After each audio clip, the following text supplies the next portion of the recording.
Well, howdy folks. Coming to you this Thanksgiving to do a little special edition of K-Dog Movie Reviews.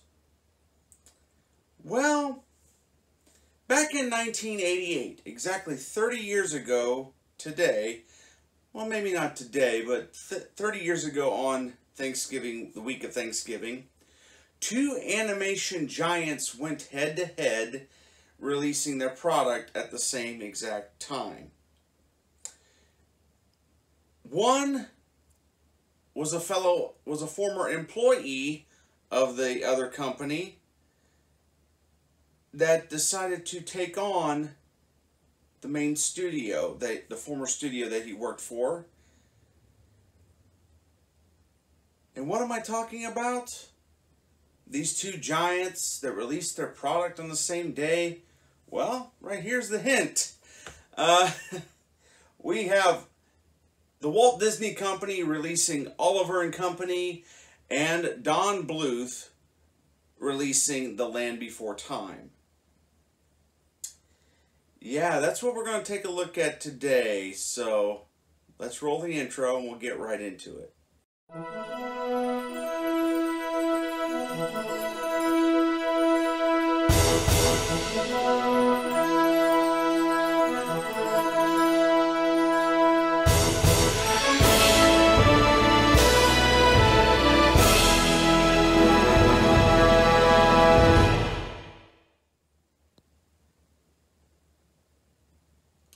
Well, like I said, we're going to be talking about Oliver and Company and The Land Before Time.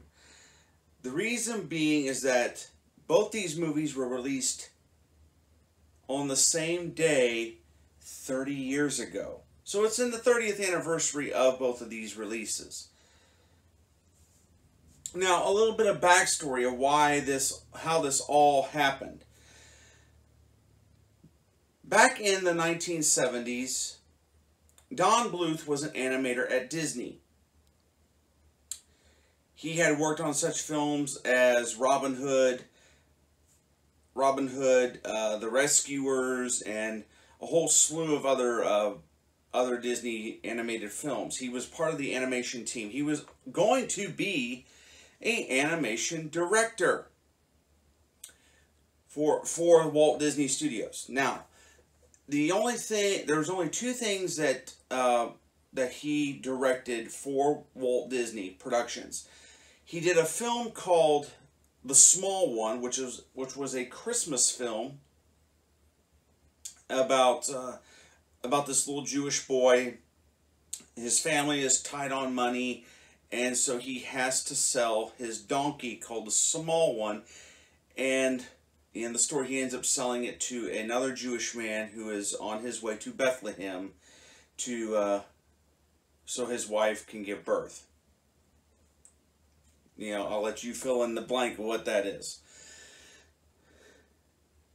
But a lot of things were going on at the time, in that the product that they were releasing wasn't as good as what it used to be. I mean, it got to the point where the Disney executives were telling the animators not to put the whites in the eyes of characters. So if you watch the movie The Rescuers, you'll take a look at the character of Bernard. He has no white in his eyes, mainly because they were told to not do that because it was too expensive.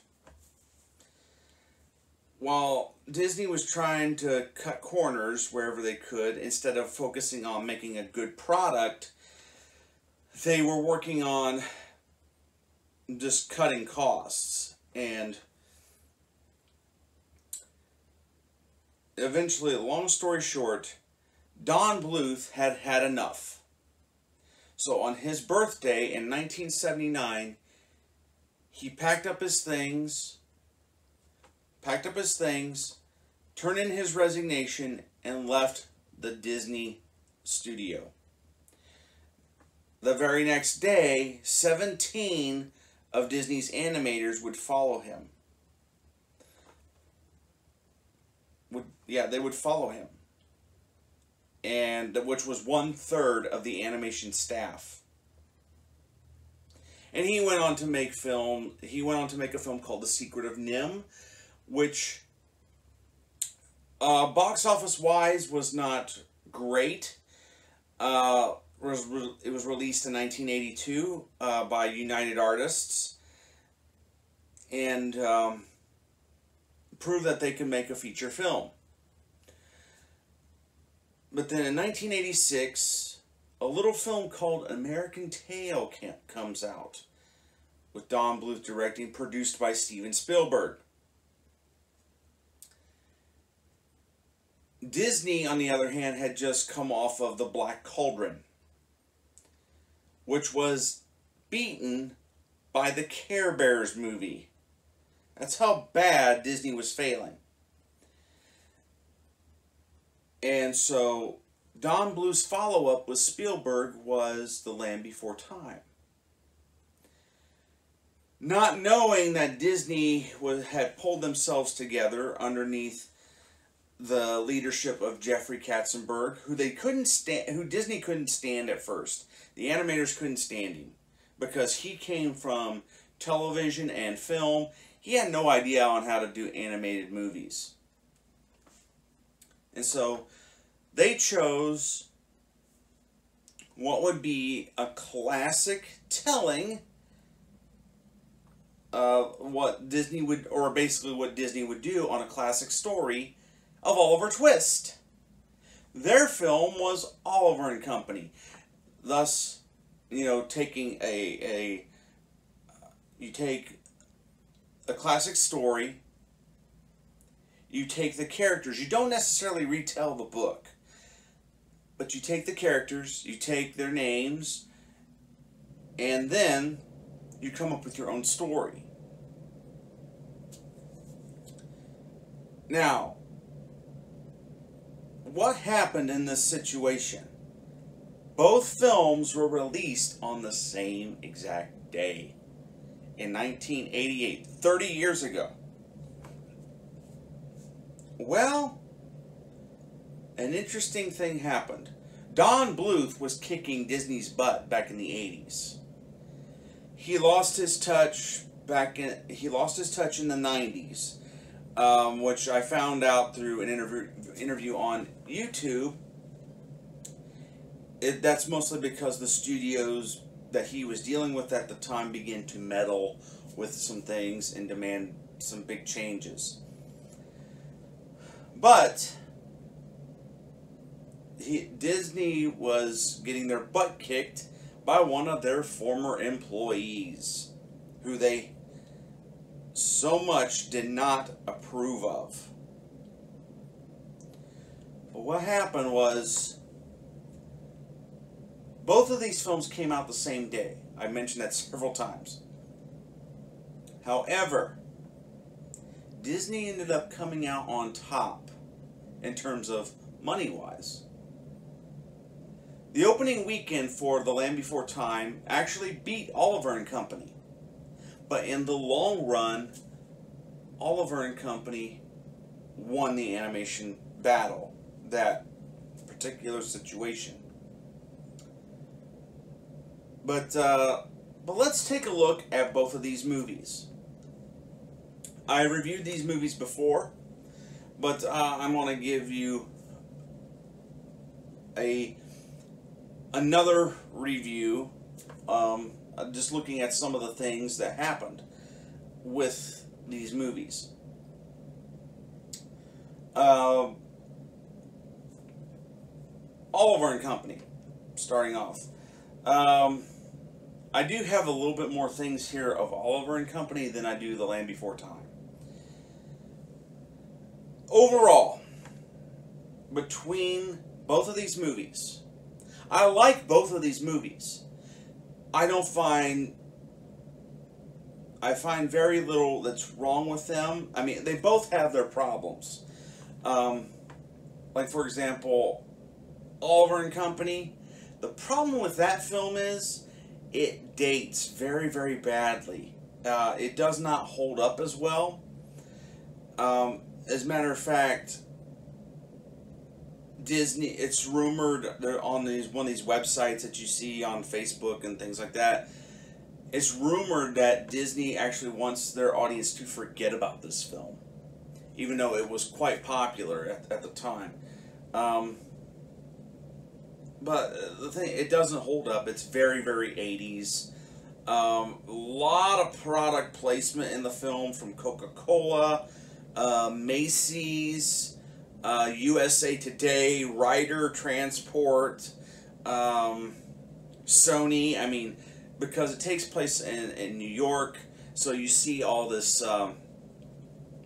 product. To make it a little bit more authentic, they put all this product placement in the background and things like that. And The Land Before Time, positive with that, it is a timeless movie. Negative side, it is so short. It is a very short film. It only runs 69 minutes. 1 hour and 9 minutes.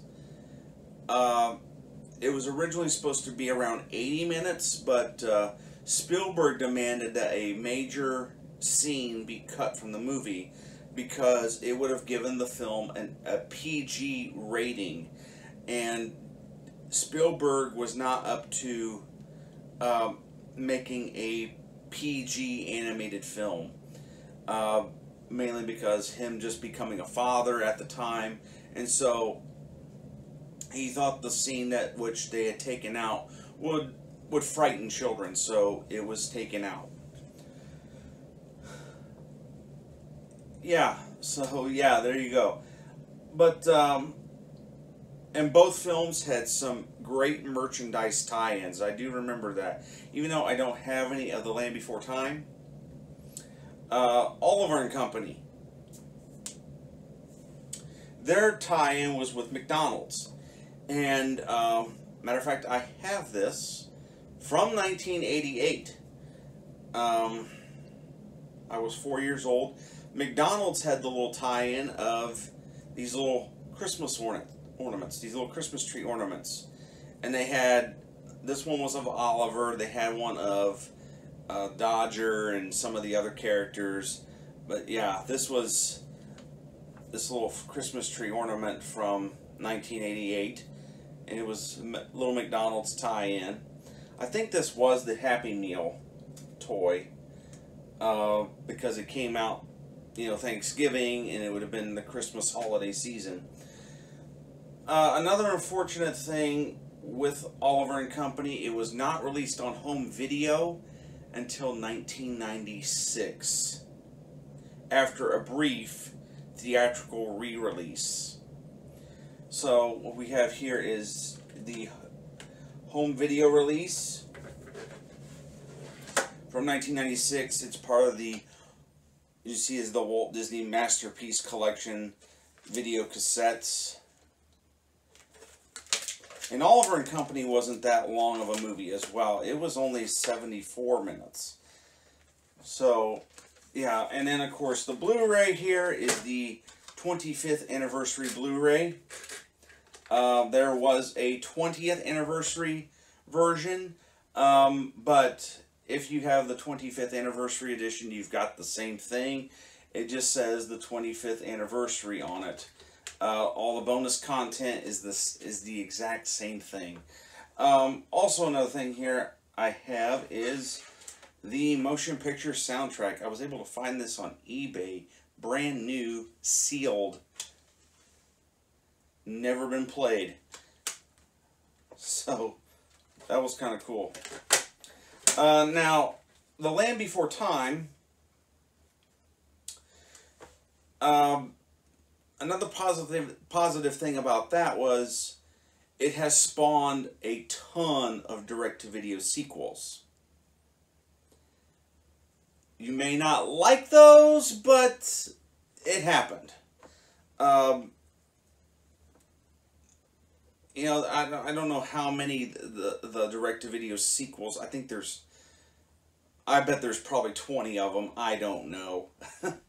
But those were direct-to-video sequels, and not only that, they were musicals. But the Don Bluth film is not a musical. And most of his animated movies are musicals anyway, but Land Before Time wasn't. But the direct-to-video sequels were. And,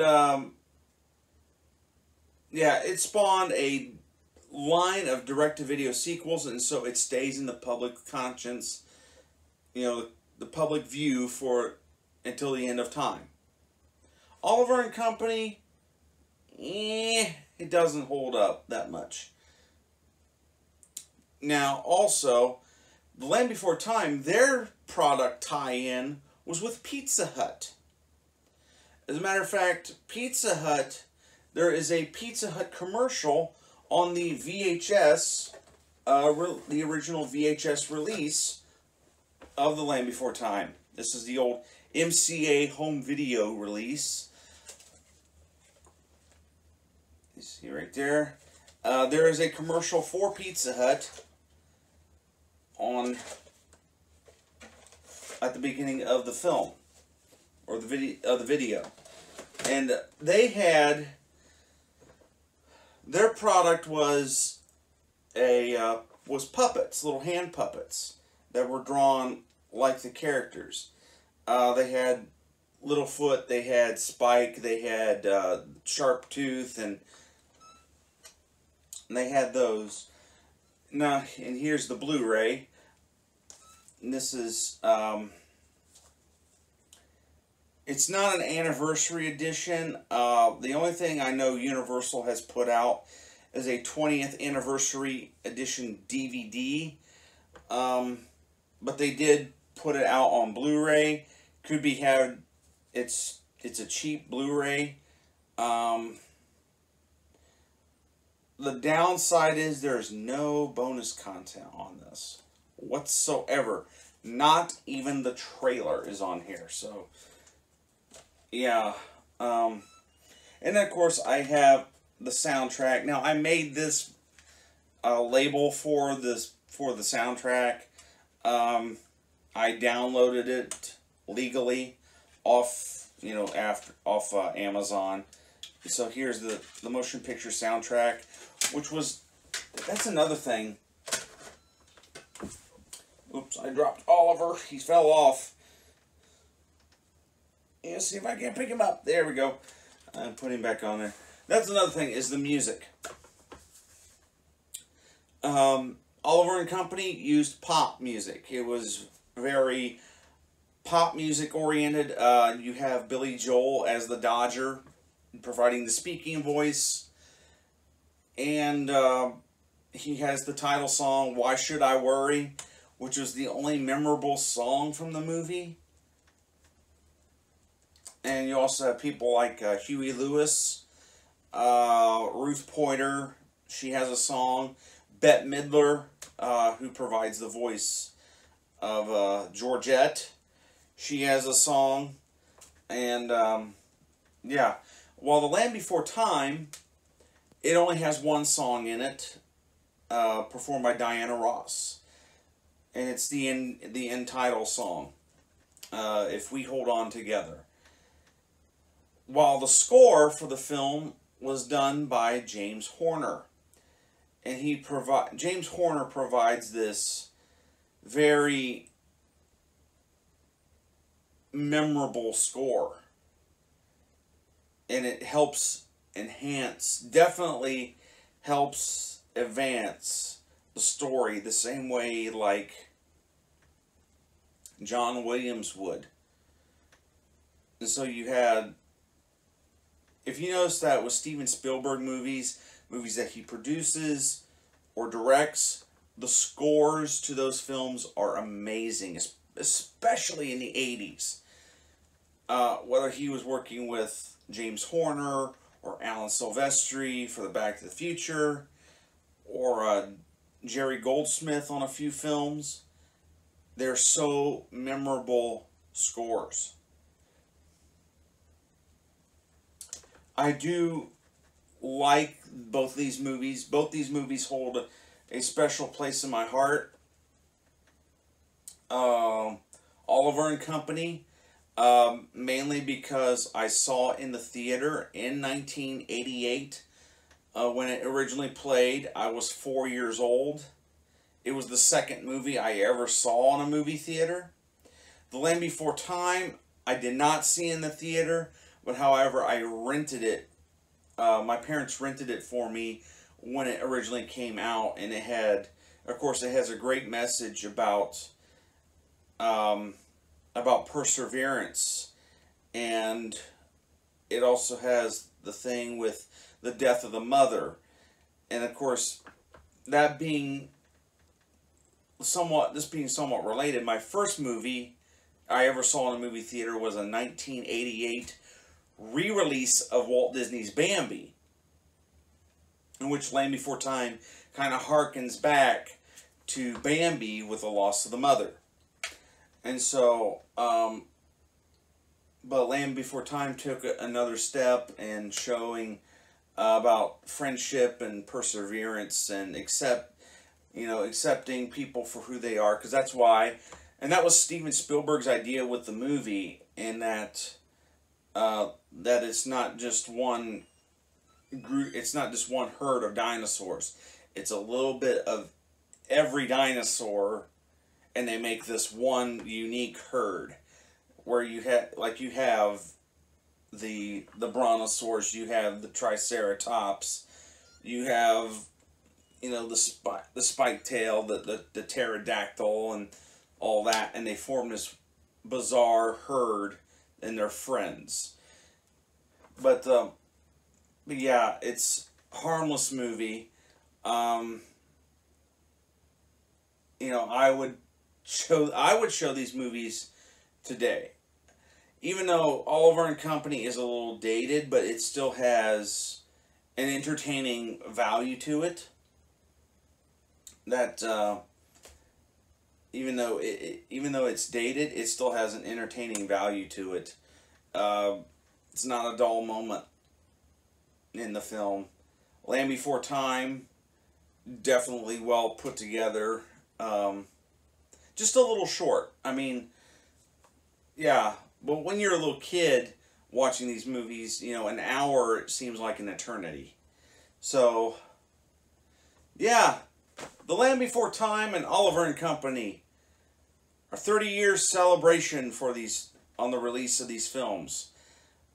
It's quite an interesting story what happened, and there's other people that have talked about the Bluth Disney rivalry and what took place in the 80s. And I do encourage you to check those other people out. Yeah, there you go. So from me to you, see you later.